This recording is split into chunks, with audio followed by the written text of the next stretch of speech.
Le damos el pase a Renato Guisado. Gracias. Me han visto ahí tachonando un poco la conferencia para hacerlo un poquito más ligero.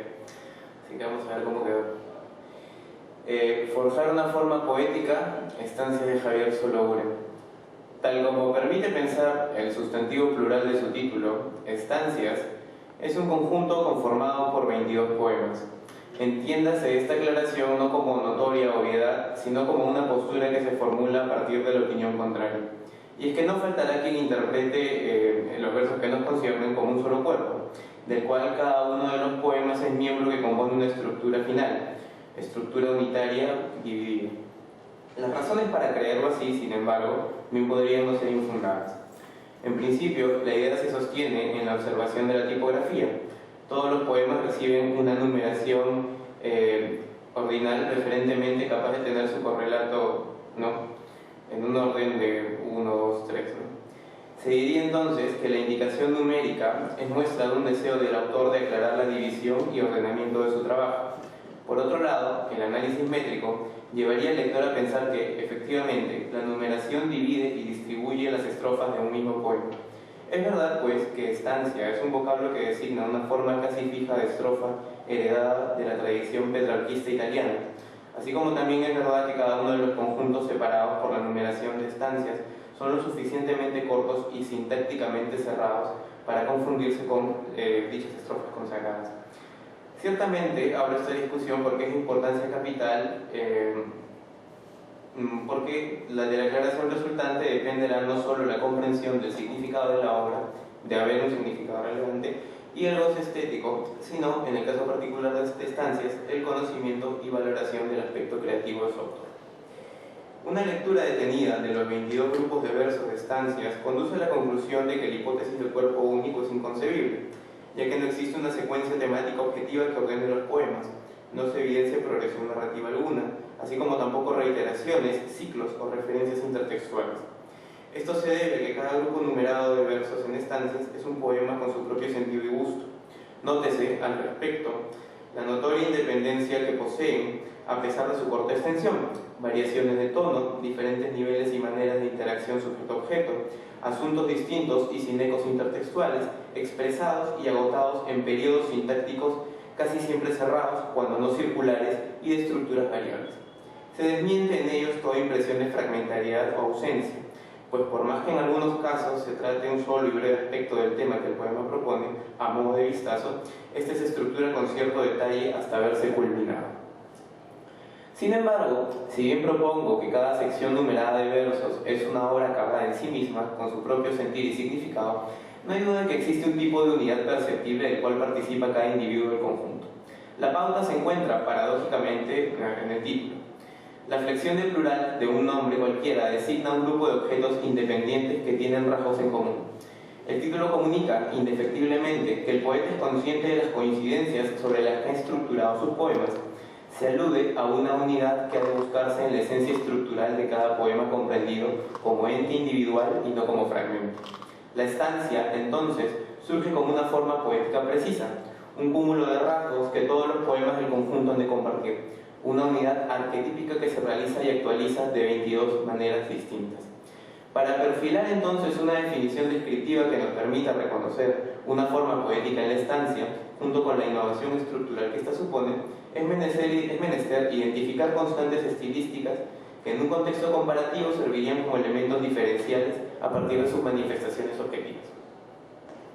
Al no poder establecerse una norma precisa en cuanto al tiempo o la intensidad, excepto por el carácter no estrófico de los 22 poemas, la estancia presenta un perfil inexacto desde la perspectiva del extracto sonoro, aunque sí se esboza cierto patrón de semejanzas. En primer lugar, no se sigue un esquema fijo de la cantidad de versos que componen la estancia. El rango va desde los 5 versos a los 16 por composición. No obstante, se evidencian tendencias en este aspecto.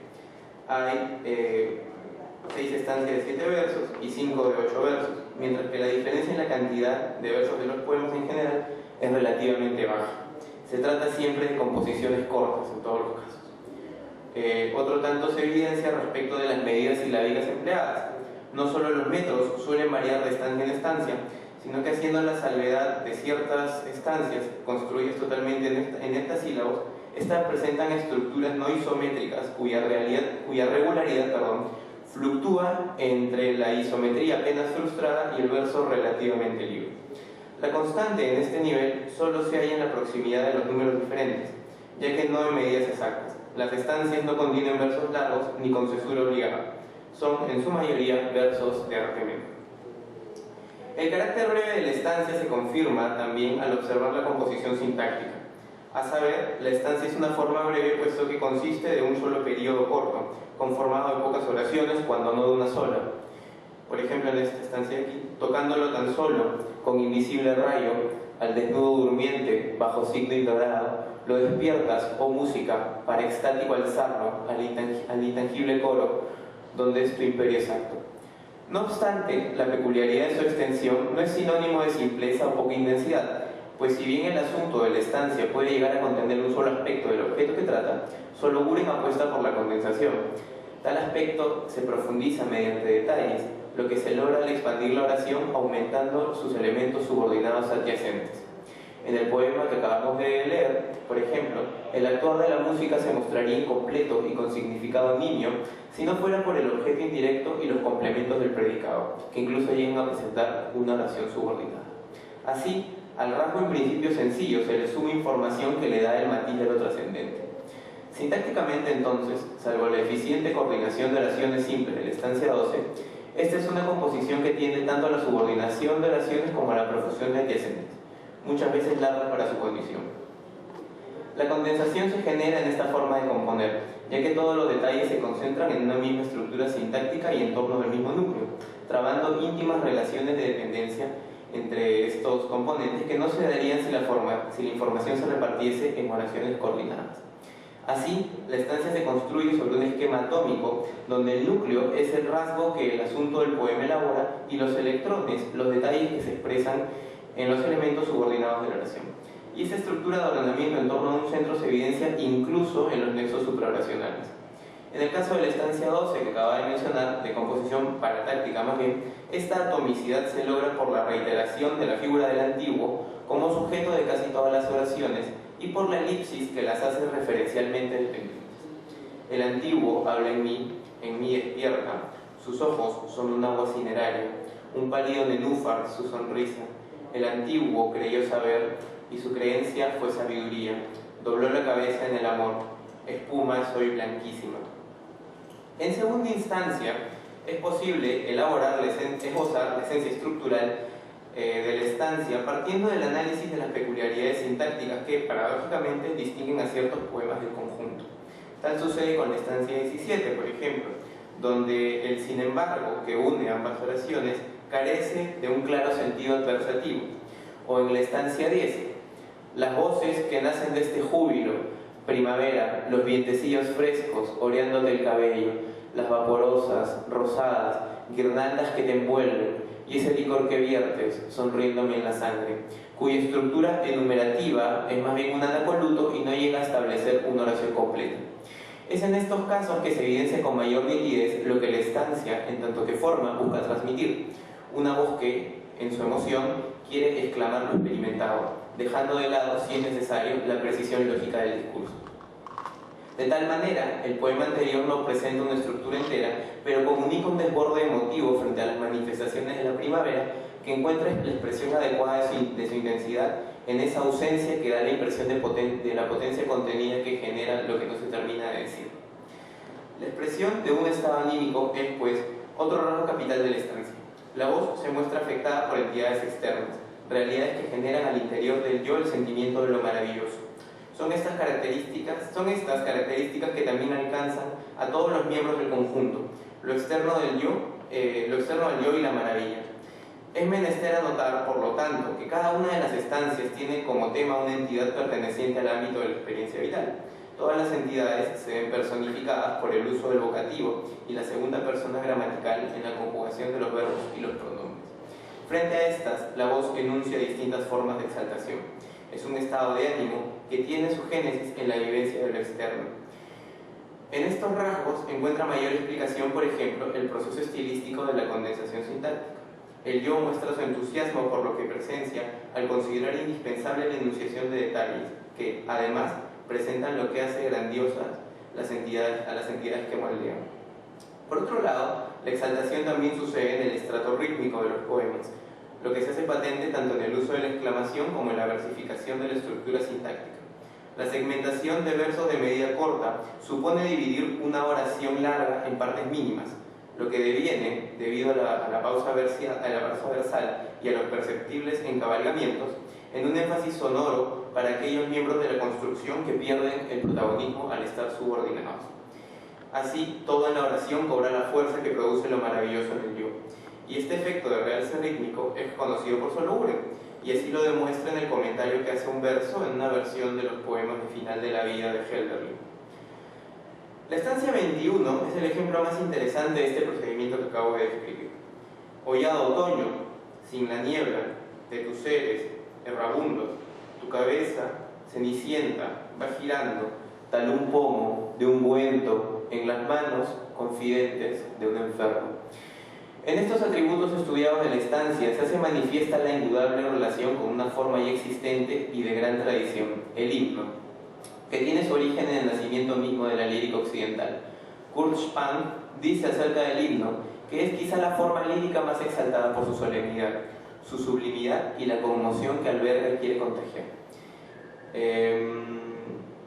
Pero la estancia posee ciertas propiedades que marcan una distancia entre Sologuren y la tradición hímnica clásica.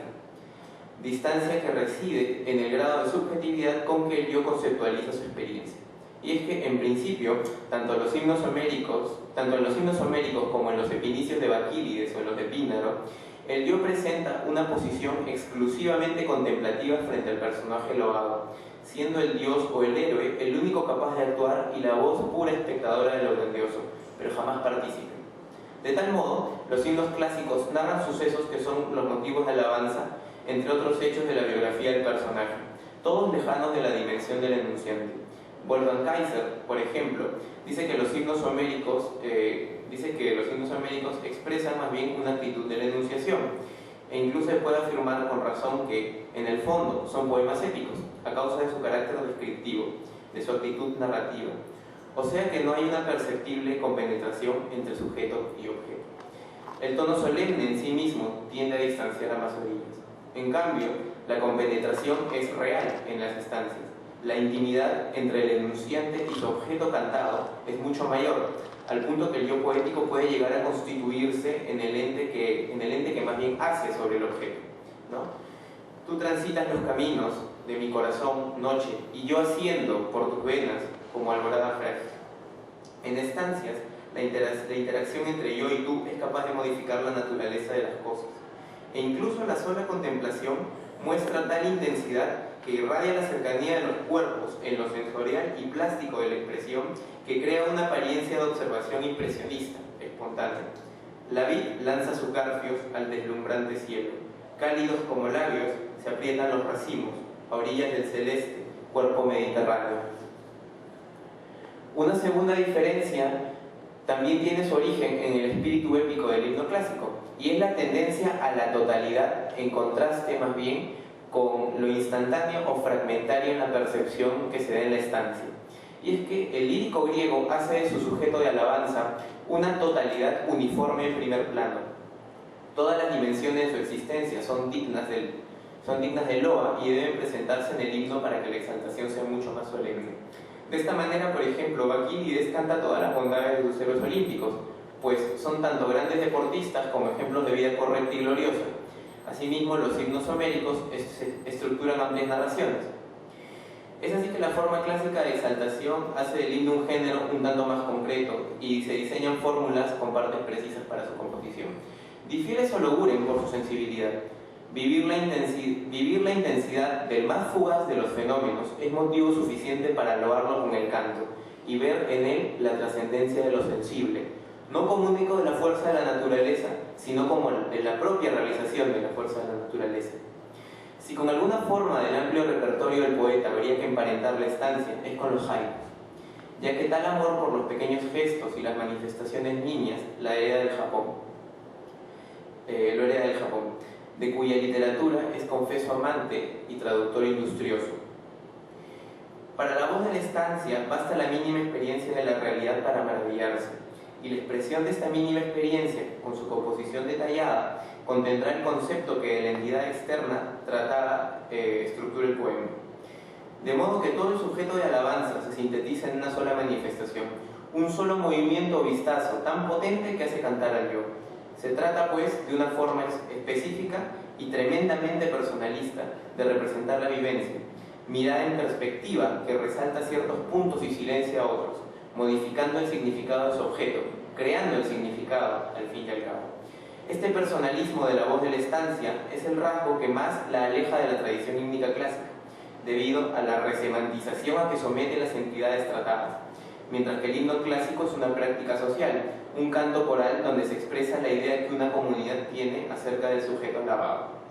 De esta manera, la noche de la estancia 2 no tendrá el significado corriente que la comunidad lingüística le otorga, sino que se transfigura para expresar lo que la voz cree que es la noche. Tú transitas los caminos de mi corazón, noche, y yo asciendo por tus venas, como alborada frágil, y voy viendo tus aguas unir raíces, pájaros, caídos, lentas memorias, insepultos espejos, náufragos resplandores. Es así que el cliché literario se destierra de estancias, dándole paso a la plena originalidad. E incluso cuando la entidad del poema presenta algún rasgo convencional, este rasgo se modifica mediante la figuración y el efecto que tiene sobre el yo. Oh sueño donde las formas pasan, como por una avenida, alzada en el crepúsculo. Tú me enciendes la sed, los enigmas, los acallados pasos de mi vida. Quizá la muestra más patente de la fuerza creadora de la visión personal de la voz sea la exaltación de fenómenos que no llamarían la atención en la experiencia real, es decir, fabricar los sujetos de alabanza. Y en esta directriz expresiva encuentra mayor sustento el proceso de condensación de las oraciones.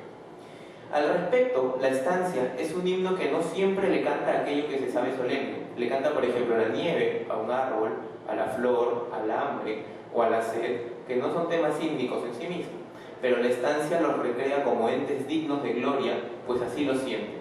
Por ejemplo, la acción del hambre es gloriosa por su magnitud universal, o el agua simple que asemeja el consuelo espiritual de las palabras santas. Así, también, los movimientos sencillos de las cosas son tornados en objetos de maravilla gracias a la metáfora. Por ejemplo, el fluir de un río se ve transfigurado en criatura magnífica y capaz de expresión propia. Mueves tus largos miembros hacia el mar que te aguarda, musitando palabras al mar de tu desvelo.